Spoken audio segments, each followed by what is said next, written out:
Hello there, your imaginary friend. I have another play for you by Lord Dunsany. Now, as always, bear in mind that sometimes an author will have included something in their work that, at the time of writing, seemed fine to them, and it's not always fine. This is called King Argimēnēs and the Unknown Warrior. The first act, the dinner hour, on the slave fields of King Darniak. King Argimēnēs is sitting upon the ground, bowed, ragged and dirty, gnawing a bone. He has uncouth hair and a dishevelled beard. A battered spade lies near him. 2 or 3 slaves sit at the back of stage eating raw cabbage leaves. The tear song, the chant of the lowborn, rises at intervals, monotonous and mournful, coming from distant slave fields. It's a good bone. There's juice in this bone. I wish I were you, Argimēnēs. Not to be envied any longer. You've eaten up my bone. I wish I were you because you've been a king. Because men have prostrated themselves before your feet. Because you've ridden a horse and worn a crown and been called majesty. When I remember that I've been a king, it is very terrible. But you're lucky to have such things in your memory as you have. I have nothing in my memory. Once I went for a year without being flogged. And I remember my cleverness in contriving it. I have nothing else to remember. It is very terrible to have been a king. But we have nothing who have no good memories in the past. It is not easy for us to hope for the future here. Have you any God? We may not have a God, because he might make us brave and we might kill our guards. He might make a miracle and give us swords. You have no hope then. I have a little hope.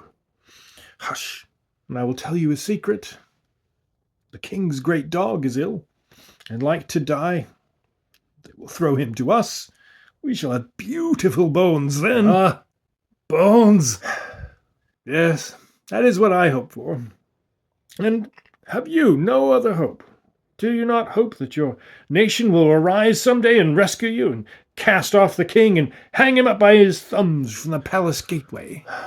No, I have no other hope, for my God was cast down in the temple and broken into 3 pieces on the day that they surprised us and took me sleeping. But will they throw him to us? Will so honorable a brute as the king's dog be thrown to us? When he is dead, his honors are taken away. Even the king, when he is dead, is given to the worms. Then why should not his dog be thrown to us? We are not worms. You do not understand, Argimēnēs. The worms are little and free, while we are big and enslaved. I did not say we were worms, but we are like worms. And if they have the king when he's dead, why then... Tell me more of the king's dog. Are there big bones on him? He is a big dog. A high, big, black one. You know him? Oh, yes, I know him. I know him well. I was beaten once because of him. 25 strokes from the treble whips. 2 men beating me. How do they beat you because of the king's dog? They beat me because I spoke to him without making obeisance. He was coming dancing along over the slave fields, and I spoke to him. He was a friendly, great dog, and I spoke to him and patted his head and did not make obeisance. And they saw you do it? Yes, the slave guard saw me. They came and seized me at once and bound my arms. The great dog wanted me to speak to him again, but I was hurried away. You should have made obeisance. The great dog seemed so friendly, and I forgot he was the king's dog. But tell me more. Was he hurt, or is it a sickness? They say that it is a sickness. Then he will grow thin if he does not die soon. If it had been a hurt... But we should not complain. I complain more often than you do, because I had not learned to submit while I was yet young. If your beautiful memories do not please you, you should hope more. I wish I had your memories. I should not trouble to hope then. It is very hard to hope. There will be nothing more to hope for when we've eaten the king's dog. Why, you might find gold in the earth while you were digging. and you might bribe the commander of the guard to lend you his sword. We would all follow you if you had a sword. Then we might take the king and bind him and lay him on the ground and fasten his tongue outside his mouth with thorns and put honey on it and sprinkle honey near. Then the grey ants would come from one of their big mouths. My father found gold once when he was digging. Did your father free himself? No, because the king's overseer found him looking at the gold and killed him. But he would have freed himself if he could have bribed the guard. A prophet walks across the stage, attended by 2 guards. He's going to the king. He's going to the king. He's going to the king. He's going to prophesy good things to the king. It is easy to prophesy good things to a king and be rewarded when the good things come. What else should come to a king? A prophet. A prophet. A deep bell tolls slowly. King Argimēnēs and Zarb pick up their spades at once, and the old slaves at the back of the stage go down on their knees immediately and grub in the soil with their hands. The white beard of the oldest trails in the dirt as he works. King Argimēnēs digs.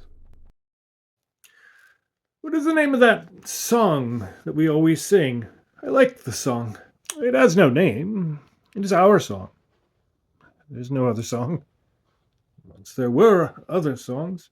Has this no name? I think the soldiers have a name for it. What do the soldiers call it? The soldiers call it the tear song, the chant of the lowborn. It is a good song. I could sing no other now.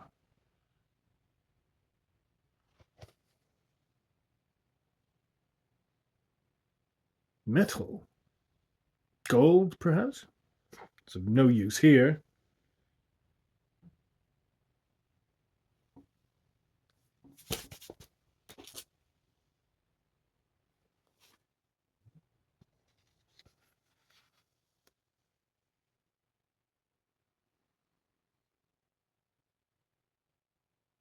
Oh, holy and blessed thing.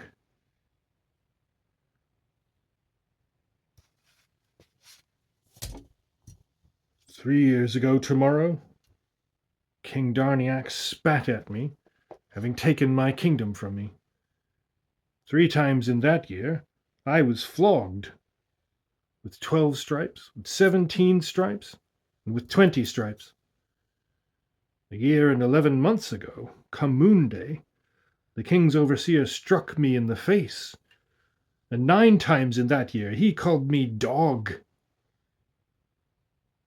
For 1 month, 2 days, 2 weeks and a day, I was yoked with a bullock and pulled a rounded stone all day over the paths, except while we were fed.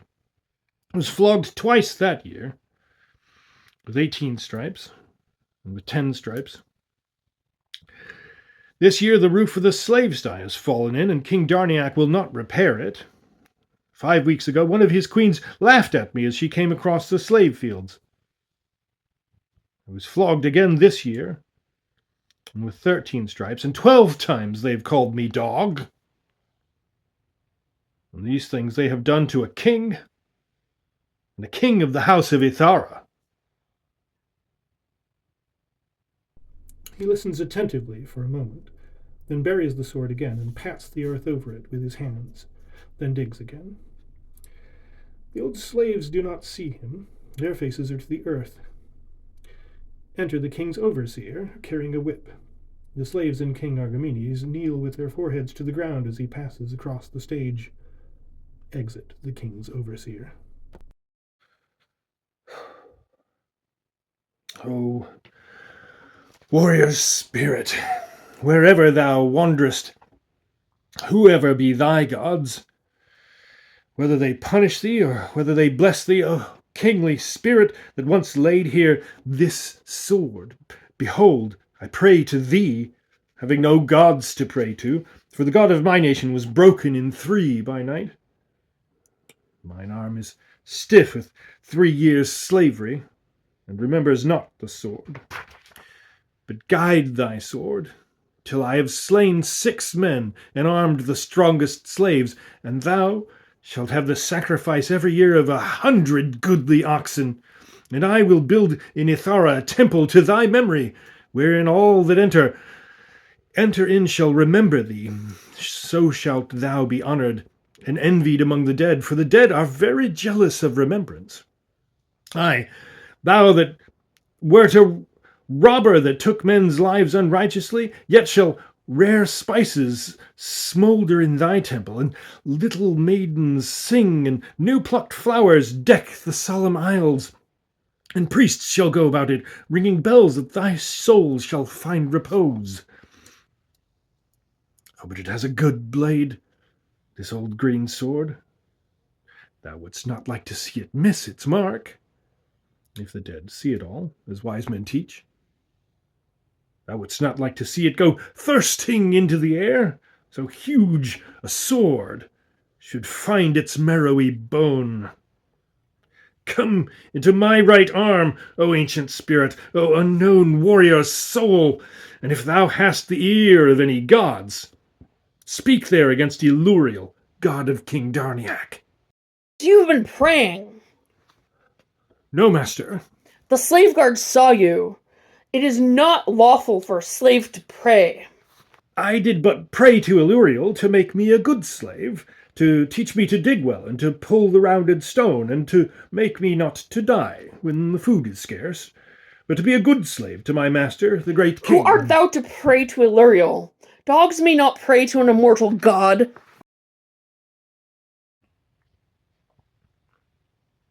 Zarb!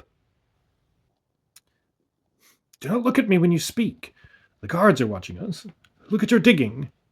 How do the guards know we are speaking? Because we look at one another. You're very witless. Of course they know. Zarb! What is it? How many guards are there in sight? There are 6 of them over there. They are watching us. Are there other guards in sight of these 6 guards? No. How do you know? Because whenever their officer leaves them, they sit upon the ground and play with dice. How does that show that there are not another 6 in sight of them? How witless you are, Argimēnēs. Of course it shows there are not.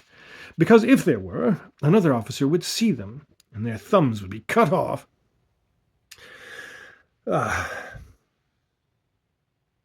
Zarb! Would the slaves follow me if I tried to kill the guards?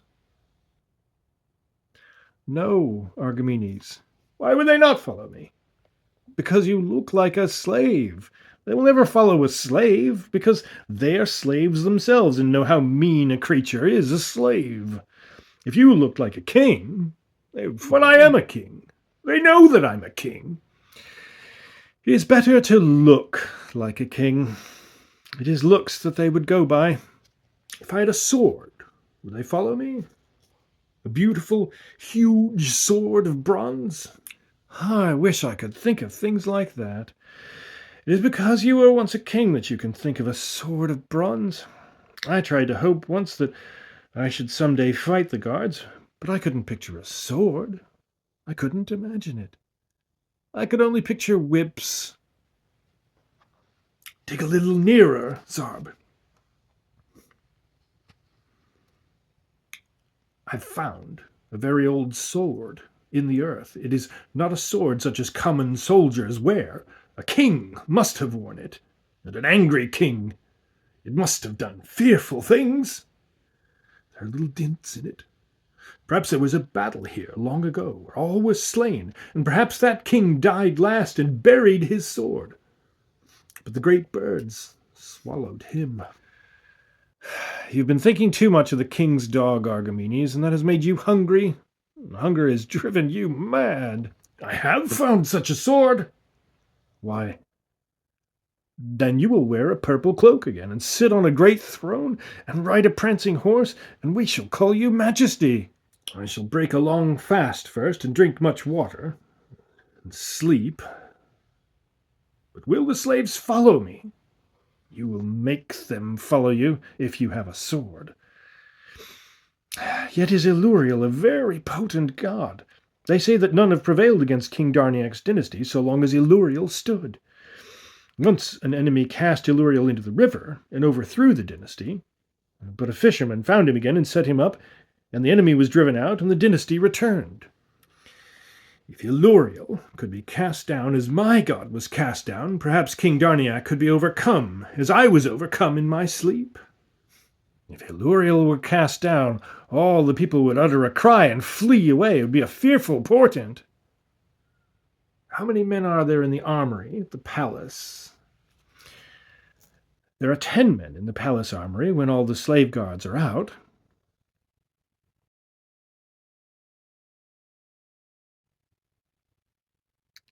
The officer of the slave guard has gone away. They're playing with dice now.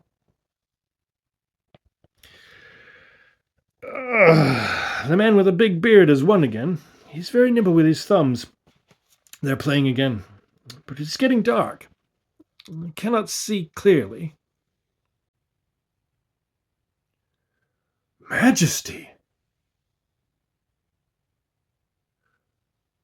Argimēnēs has found a terrible sword and has gone to slay the slave guards. It is not a common sword. It is some king's sword.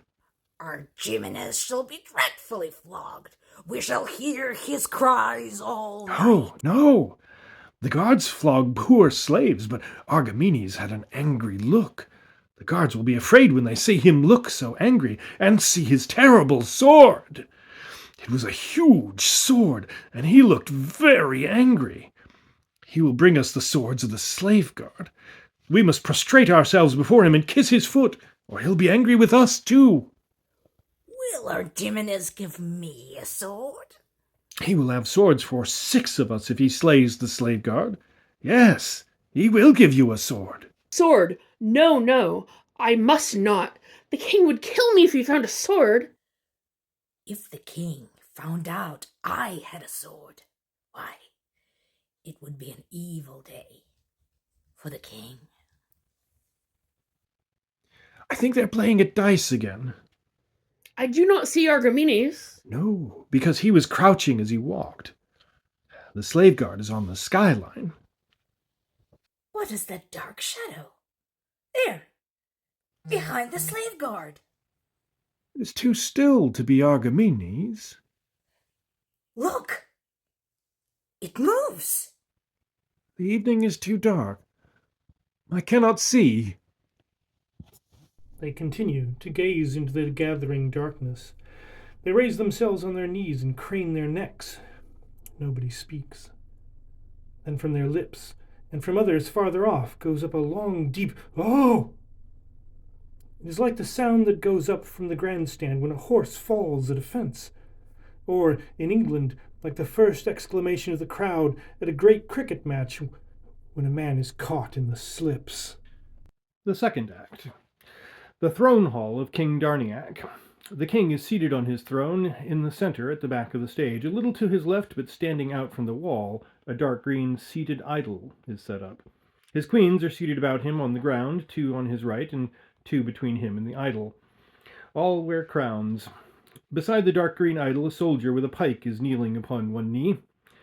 The tear song, the chant of the low-born, drifts faintly up from the slave fields. Do show us the new prophet, Majesty. It would be very interesting to see another prophet. Ah, yes. He strikes upon a gong, and an attendant enters, walks straight past the king, and bows before the idol. He then walks back to the center of the stage and bows before the king. Bring the new prophet hither. Exit attendant. Enter the king's overseer, holding a roll of paper. He passes the king, bows to the idol, returns to the front of the king, kneels, and remains kneeling, with bended head. We are making a beautiful arbor for you, YIFrty, at the end of the great garden. There shall be iris flowers that you love, and all things that grow by streams. And the stream there shall be small and winding like one of those in your country. I shall bring a stream a new way from the mountains. And for you too we shall make a pleasance. I shall have rocks brought from the quarries for you, and my idle slaves shall make a hill, and plant it with mountain shrubs, and you can sit there in the winter thinking of the north. Ah, what is here? The plans of your royal garden, Majesty. The slaves have dug it up for 5 years and rolled the paths. Was there not a garden in Babylon? There was a garden there of some sort, Majesty. I will have a greater garden. Let the world know and wonder. You'll know at once, Majesty. I do not like that hill. It is too steep. No, Majesty. Remove it. Yes, Majesty. When will the garden be ready for the Queen to walk in? Work is slow, Majesty, at this time of the year, because green stuff is scarce and the slaves grow idle. They even become insolent and ask for Then bones. why are they not flogged? This is so simple. They only have to flog them. But people are so silly sometimes. I want to walk in the great garden. And then they tell me it's not ready, Your Majesty. It's not ready, Your Majesty. As though there were any reason why it should not be ready. Yes, they're great trouble to us. Meanwhile, the king hands back the plans. Exit the king's overseer. Re-enter attendant with the prophet, who is dressed in a long, dark brown cloak. His face is solemn. He has a long, dark beard and long hair. Having bowed before the idol, he bows before the king and stands silent. The attendant, having bowed to both, stands by the doorway. Perhaps we shall lure the ducks when the marshes are frozen to come and swim in your stream. It will be like your own country. Prophesy unto us. There once was a king that had slaves to hate him and to toil for him, and he had soldiers to guard him and to die for him. And the number of the slaves that he had to hate him and to toil for him was greater than the number of the soldiers that he had to guard him and to die for him. And the days of that king were few. And the number of thy slaves, O king, that thou hast to hate thee, is greater than the number of thy soldiers. And I wear a crown of sapphires with a big emerald in it, and the foreign prince said I looked very sweet. Do ask him to make another prophecy, Majesty. He's so interesting. He looks so clever. Prophesy unto us.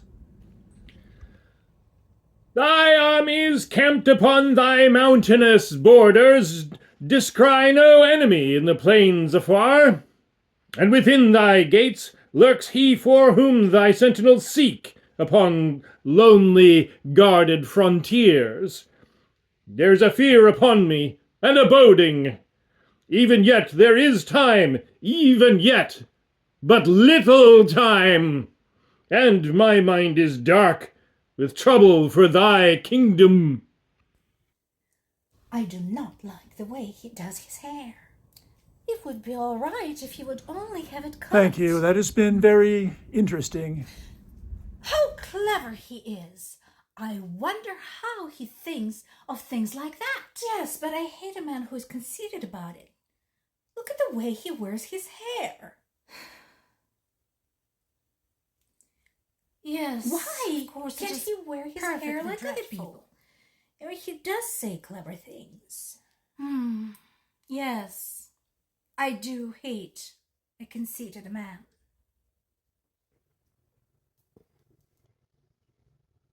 The guests are all assembled in the chamber of banquets.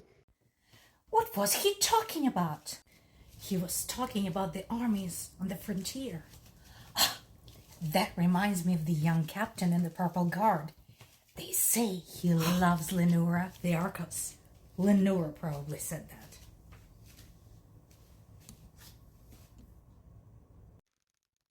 I do not like those things the prophet said. It would be terrible if they were true.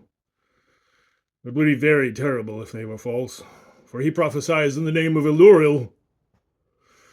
Ah, they're singing the wine song, the chant of the nobles. The queens are singing. How merry they are. I should like to be a noble and look at the queens. Guard, turn out. Turn out the guard there. Wake up, you accursed pigs. To the armory, reinforce. The slaves have come to the armory. Mercy! Go you to the slave fields. Say that the palace guard is dead, and we've taken the armory. 10 of you, hold the armory till our men come from the slave fields. Throw down Iluriel! You must take my life before you touch my god! We only want your pike. All attack him. They seize his sword and bind his hands behind him.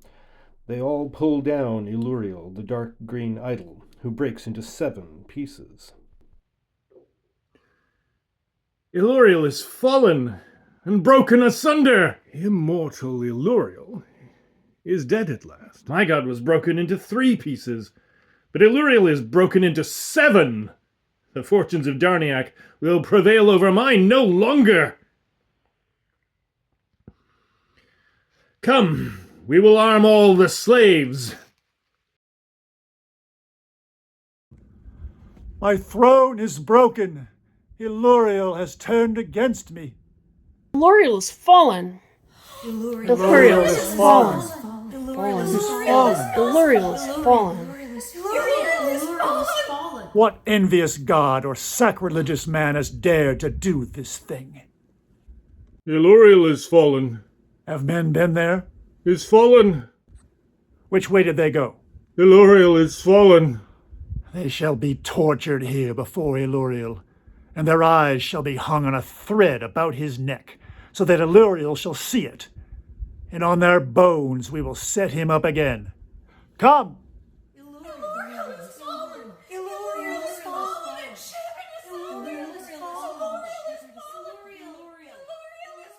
The song of the low-born ceases suddenly. Then voices of the slaves in the slave fields chanting very loudly, Iluriel is fallen, is fallen, is fallen. Iluriel is fallen and broken asunder. Iluriel is fallen, fallen, fallen. Clamor of fighting is heard, the clash of swords and voices, and now and then the name of Iluriel. Iluriel is broken. They have overthrown Iluriel. They have done great harm to the courses of the stars. The moon will be turned to blackness, or fall and forsake the night. The sun will rise no more. They do not know how they've wrecked the world. Go you to the land of Ithara and tell them that I am free. And do you go to the army on the frontier. Offer them death, or the right arm of the throne to be melted and divided amongst them all. Let them choose. Praise to the unknown warrior, and to all the gods that bless him! He ascends the throne. Zarb prostrates himself at the foot of it, and remains prostrated for the rest of the act, muttering at intervals, Majesty. An armed slave enters dragging the king's overseer. King Argimēnēs sternly watches him. He's dragged before the throne. He still has the roll of parchment in his hand. For some moments, King Argimēnēs does not speak, then, pointing at the parchment. What have you there? It is a plan of the Great Garden, Majesty. It was to have been a wonder of the world. Show me the place that I digged for 3 years.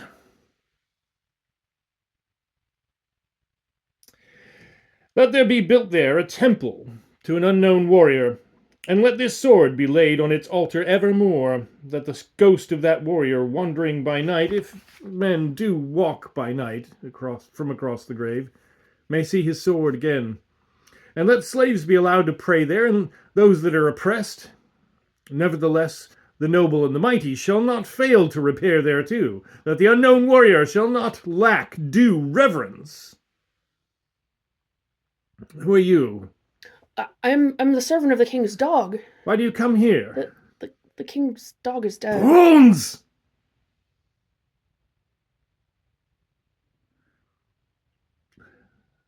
Let him be buried with the late king. Majesty,